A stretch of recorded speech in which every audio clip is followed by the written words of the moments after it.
Team coverage continues with Jennifer Dowling. She is also in downtown Portland and has been speaking with protesters on both sides here, both groups. Jen, what have they been telling you today?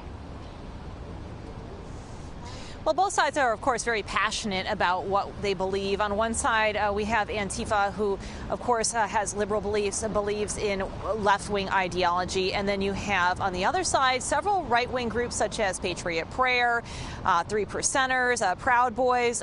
They, of course, believe in right-wing beliefs, conservative beliefs, and also mostly Trump supporters. So the two groups on opposite ends of the political spectrum. And that is mostly where the disagreements lie.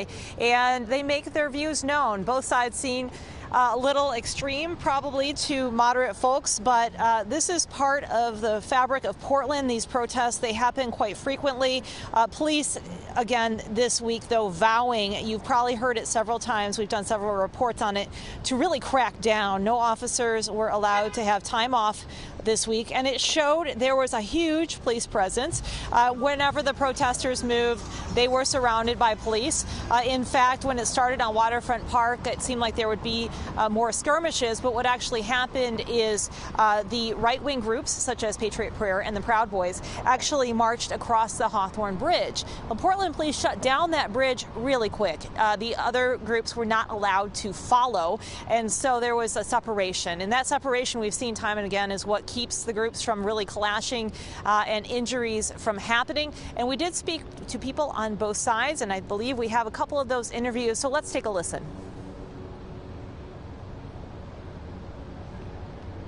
By name, we're going to keep coming out here. We're going to keep wasting his resources. He's going to call all the agencies that he's called. He's going to call the National Guard, the FBI, all of those people, and we're going to keep coming out here until Ted Wheeler does something. Ordinary Americans are standing up against this nonsense, and the idea that that should be depicted as something that is violent and wrong, I think is silly.